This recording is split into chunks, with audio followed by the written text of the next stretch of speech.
दोस्तों, अभी कुछ दिन पहले 22 जनवरी के दिन अयोध्या में श्री राम लल्ला जी का प्राण प्रतिष्ठापन किया गया। ये पूरे देश के लिए, पूरे विश्व के लिए एक बेहद गर्व की, खुशी की और बधाई की बात थी। चारों तरफ लोगों ने खूब उत्सव मनाया। एक तरफ जहां हमें श्री रामचंद्र जी की भक्ति करनी है, दूसरी तरफ हमें उनके जीवन से प्रेरणा लेकर उनके संदेश को अपने जीवन में ढालने की कोशिश करनी है। उनका जीवन बेहद प्रेरणादायी है। तमाम किस्से हैं उनके जीवन से जो हमें संदेश देते हैं त्याग का, बड़े से बड़े त्याग का, प्यार का, मोहब्बत का। हम सब जानते हैं किस तरह से अपने पिताजी के एक आदेश के ऊपर, अपने पिताजी के कहने पे अपना तमाम राजपाट त्याग करके वो वनवास चले गए। कल सुबह भगवान राम का राज्याभिषेक होने वाला था। अयोध्या के अंदर तमाम तैयारियां कर ली गई थी। सभी अयोध्यावासी हर्षोल्लास में झूम रहे थे। सभी अयोध्यावासी बहुत खुश थे कि कल सुबह भगवान राम अयोध्या के राजा बनेंगे। सब लोग तैयार थे। अचानक शाम के वक्त भगवान राम के पास संदेशा आता है कि दशरथ जी आपको अपने कमरे में बुला रहे हैं। भगवान राम दशरथ जी के कमरे में जाते हैं। वहां देखते हैं कि दशरथ जी बहुत दुखी मन से बैठे हैं। माता कैकेयी उनके पास है। कमरे में घुसने के बाद माता कैकेयी उनको बोलती है कि महाराज ने मुझे 2 वर दिए हैं और मैंने उनसे वो दोनों वर मांगे हैं। पहला वर कि भगवान राम को 14 वर्ष के लिए वनवास जाना होगा और दूसरा वर कि उनकी जगह भरत को अयोध्या का राजा बनाया जाएगा। मैं सोच रहा था कि अगर आज का परिप्रेक्ष्य होता, आज का माहौल होता, पूरे अयोध्यावासी भगवान राम के साथ थे, पूरे अयोध्यावासी भगवान राम को प्यार करते थे। अगर भगवान राम कहते मैं नहीं मानता, पूरी अयोध्या भगवान राम के साथ खड़ी होती। लेकिन भगवान राम तो भगवान थे। उन्हें किसी राजपाट से मोह नहीं था। उन्होंने माता कैकेयी को और महाराज दशरथ को कहा कि महाराज, रघुकुल रीत सदा चली आई, प्राण जाए पर वचन न जाए। आपके वचन का पालन होगा। उन्होंने 2 मिनट के अंदर निर्णय लिया कि वो राजपाट नहीं संभालेंगे और 14 वर्ष के लिए वनवास जाएंगे, बिना किसी गम के, बिना किसी दुख के।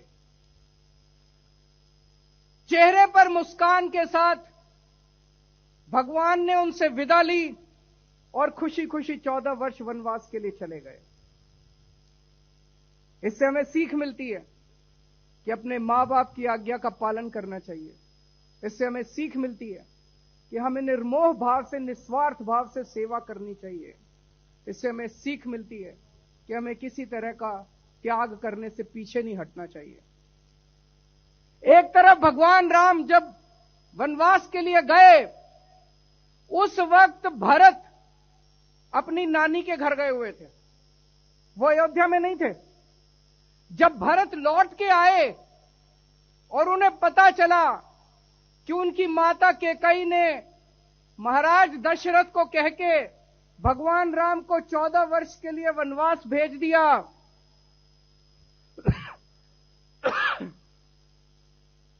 भरत से यह बर्दाश्त नहीं हुआ।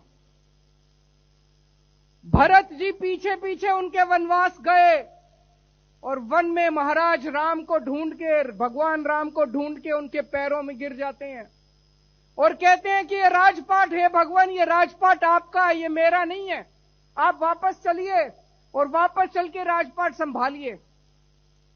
भगवान राम कहते हैं नहीं भरत, ये राजपाट तेरा है। भरत कहते हैं नहीं भगवान, ये राजपाट आपका है।